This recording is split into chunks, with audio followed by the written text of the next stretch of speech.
Hi beautiful friends, welcome back to my channel. I wanted to do a quick little, and I do mean quick, quick little like mid-year planner update. Partly because it's June, partly because I feel like my ideals and my motivators on planning has like shifted so much and I'm having a little bit of an identity crisis. But not really. It's not that serious. I just want to do like a quick little check-in as to like, I have the planners in front of me. Also this one, I have the planners in front of me, like which ones that I was like trying to use at the beginning of this year, just a few short months ago, really even. And, yeah, I'm just gonna like go through that really, really quickly. I just realized I don't have my one spiral planner. One second.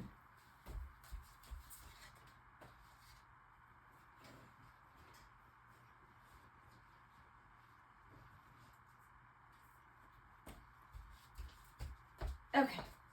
I feel like I would do myself dirty if I didn't get my spiral planner too, because this played a huge part in like a small portion of my life this year. Okay, so all of these, with that all being said, all of these have played like some sort of integral part of my planning this past year, but there's really only like one MVP that has actually made it through the rest, as to like what I'm still using. And maybe that's just for life right now, but it's been life for like the past month and a half, so never say never.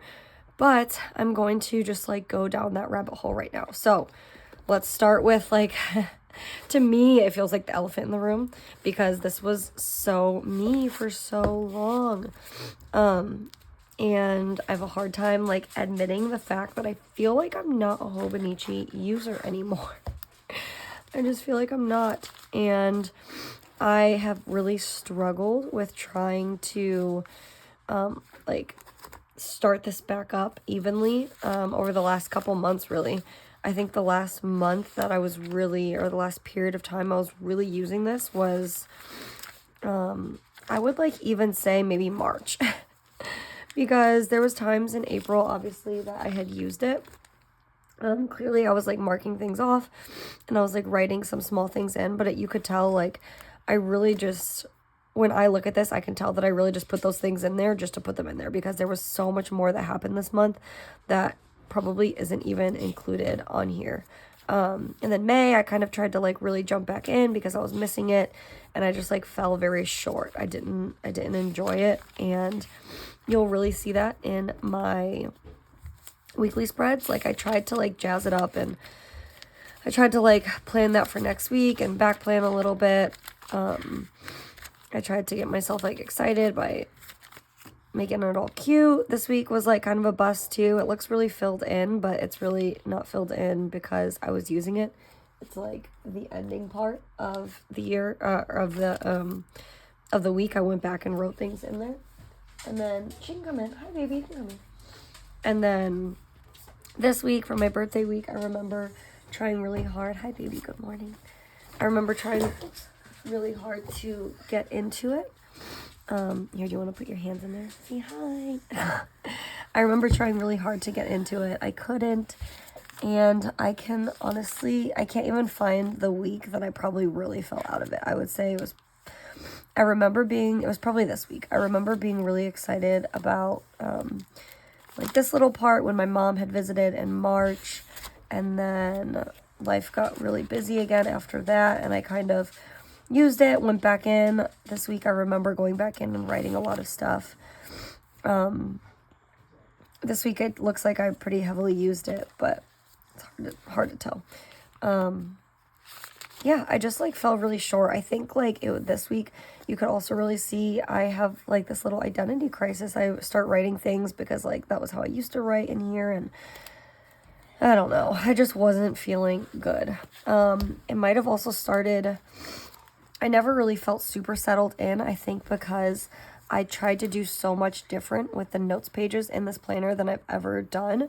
So I included all of my monthly health tracking up in its like own chunk in the front, which I thought I would really enjoy having them all really close together, but I really didn't, because that was like one pivotal part that made me, that like every month I would have a little tab open back here of like things to flip to. So with having all of these monthly things up front, it kind of made it hard for me to like go back or like want to go back and use small chunks of this. And then I have just a lot of like random notes and whatnot stuffed in here. I have birthday party things. And then I tried to do this. I tried to do like this micro journaling idea. And it worked for a little bit. And then I kind of thought about how like not sustainable it was for me. And then I fell short. And then I also tried to put all of my December dailies in here, which I, at the time, again, I thought was like a really great idea because I've never like used up every single page in the back, and it just also didn't feel right. I tried to go back to my roots and just like use some of these pages for just like things I found off Pinterest or Instagram and things like that, but I don't know. There was just like a point in time where I stopped really using these back pages for much of anything, and I feel like it was because I didn't have like a monthly groove, and all the other times that I've ever used a Hobonichi, I had like such a monthly rhythm to it, and it was like that monthly rhythm was super important, but I'm having a really hard time using it. And I think I'm having a really hard time using it because I'm having so much freedom in this like larger Commit30 planner. I think also if I use these back pages more for just like dailies, as opposed to feeling like I had to do every day in one of these, maybe that would have made a difference. But even now that I'm like, as I was like, I'm getting so used to writing on bright white pages, and I look back to the Hobonichi and I'm like, oh, I don't know if I want to go back to this cream color. I don't know. There's so many things about it, and I'm having a big identity crisis because this has been so important to me for the last like 3 years. So we're putting that on hold. Also, in conjunction with the Hobonichi, I was using the Techo, the A6 size, and I was using this. I was really actually like finding a good groove in it, where I was using the monthlies really functionally, and then I was using the dailies as like a total mix. The way my planning has always really been like a total mix between like actual daily planning, like planning things out the night before or a couple days before, and then like mixing in little memories and like micro journaling, I would almost say, like things that just like happen throughout the day. And then there was also, again, it came, sorry, I'm gonna have a little sip of coffee. If you aren't having coffee, then you should. It also came to a point where I kind of felt like a little tired of using this too. And I don't know if it's because I've been just like so, not burnt out with work, but I've been so like busy with work, and I've been in such like a really heavy, steady rhythm with work. But I just haven't really found my groove in this. Like there's the way that I was. I haven't felt like even the desire the night before to like go in and start planning things out. I don't know. It makes me sad, honestly, between this and this, because this, again, has been my system for so long, at least like a little daily and the Hobonichi. And I want to finish this book. Like the desire and the motivation is there, or the desire is there, I should say. The motivation, not so much. But I have so many memories in this book that I don't want to just stop it right now. But I kind of like have, because I haven't really written in it. These days felt kind of forced. Like I just really was like, I have to go in there and write things because I'm like losing space. I don't know. So that's where I really am with those. I'm not, I even think like I'm gonna try and get rid of my undyed covers just because I'm not really using those, and I don't really want to hold on to them anymore. Like I don't pick up those covers and feel like happiness the way I used to. I don't know.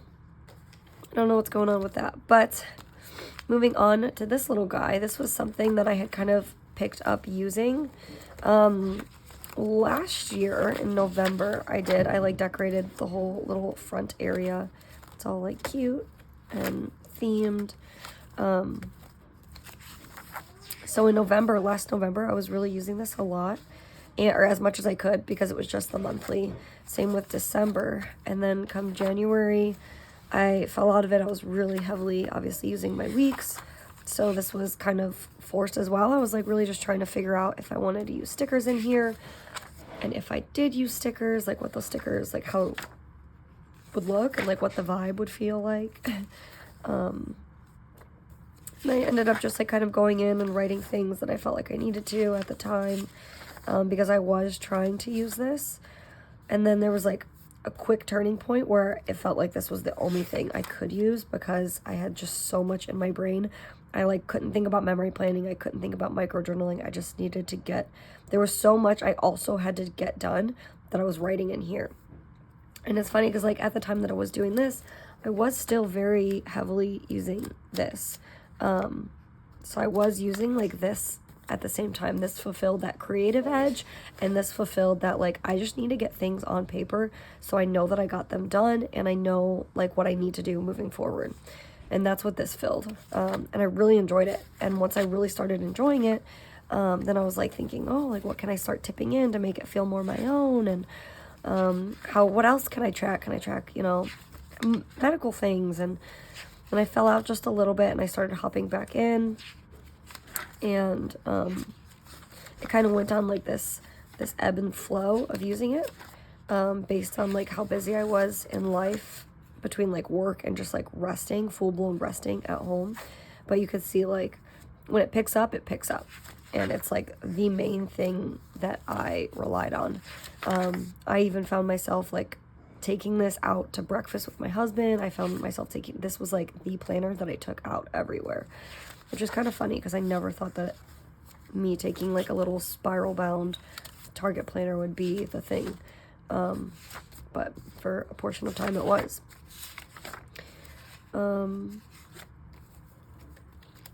Here we go. And then you'll see like slowly here soon I start falling out again. And I haven't really, honestly, that's why like I didn't even bring this initially because I haven't picked it back up. But I think, who knows? Soon I might, never say never. So that's this. It's just like a little Target planner. And then there's this. This is the Moleskine. It's like the extra large weekly spiral. And I just love, it's funny, I realize now why I love the size of my Commit, because my Commit is the exact same size. This is not the standard, it's the deluxe, and it's the exact same size as that. And that's why I think I'm having so much happiness in this, because I'm just really enjoying these like larger planners right now. And I never understood when people were like, how do you use the Hobonichi? Like it's just so small and so narrow and so compact. And like for the longest time I was like, no way, like how could you not love the Hobonichi? But now I'm kind of feeling that way after moving to such a large planning size. Even like, shoot, even this compared, when I open this up, the amount of writing space that I have is so much bigger than, you know, that. And I think that that's also part of it, as far as the falling out of the Hobonichi world, but we'll see. Again, never say never. And so this I really did try and like get back into using because I really loved these monthly setups. You can see I really started like have fun with how much I was writing in here and what it looked like. These first couple of months or weeks, I'm not gonna say months because I don't even know how long I use this. I was really using it a lot. I was using it a lot for like everything. Everything that I put inside of all of my other planners, I was like really doubling up and putting into this. And I love the way that it looks because there's so much space. If you don't like this like massive horizontal, you could split it up into little quadrants. You could split it up into like daily to-dos and then like big events, similar to how this is kind of set up with the events on one side, then your to-do lists. And yeah, but it was something that it became to feel like one other thing that I had to do. And I've just been really, really busy with work this year. And it was like one more thing. I was already like writing in this, and then I was already writing in this, and then I was writing in this. And it became that like burnout feeling, that I wasn't enjoying, that I used to really enjoy because I wasn't as flooded. Now I have like so many jobs, it feels like, at work. So yeah, this really fell off. And it's funny though, because like I've kind of started thinking about trying to pick it back up and just seeing if I never thought I would be such a vertical planner type of person because I'm really not. I'm usually always a horizontal girly. But I thought about what it would feel like to pick this back up and try and recreate what I'm doing with my happiness in this book and doing it in this. But I'm not like super married to that idea. So that was like a really quick one. And then last but not least, before I go sit with my babies for breakfast on their last day of school, I'm heavily using my Commit30. Again, this is the deluxe. I took so long before I decided to like decorate it because I didn't know if it was going to be love, but I knew I was starting to really like it. And I knew once I decorated it, I would be like, okay, this is mine. And I was kind of afraid to do that because I was like so having an identity crisis with the Hobonichi, which is just so funny. And anyways, I started trying to use this like really, I got this a long time ago. And then I really started trying to use it in March, is when I finally picked it up because I knew how much I loved the paper last time I used it. And I knew once I started writing in it, I would really love it. So I held off for a very long time. And it's funny because once I started really falling in love with this, that's when the Hobonichi just like went completely by the wayside. Like I haven't looked back once. These weeks I remember trying to like fall back into what pen do I like, what markers do I like with it. I wasn't like sold on it. This was very much so back planned. This week I started using it a little bit more, and I really enjoyed setting up the monthly. And then from like this week on is when I really found my groove with it. Like this week to that week, you could just tell I really found a groove. And I just, like I said, I haven't looked back. I'll do like another full-blown flip of this here in like another video. Like I said, I want to go enjoy my babies, but yeah, I'm really, really enjoying where I'm at. And right now, where it stands, this is like really one of my main planners. This is the planner, even though it is so large, it's the planner that I take out and about with me. I'll just like grab it, and if I always carry larger tote bags, but if not, I'll just like hold on to it in the front of the car, like in the passenger seat. I just really, really, really love this. And I'm trying to get better about using like I think it's the monthly that I love. I'm trying to get better about using those like little catch-all commit pages. I'm not like doing great at it, but I'm getting better. I'm trying every day. And yeah, that's where I really stand. That's my little mid-year planner check-in. Not much of what I started the year with is in rotation right now, and that's okay. This is my main thing right now. But yeah, that's about it for this video. I hope you all enjoyed just like chatting with me for a little bit, and I will see you all in hopefully another video really soon. Thanks for watching, friends. Bye.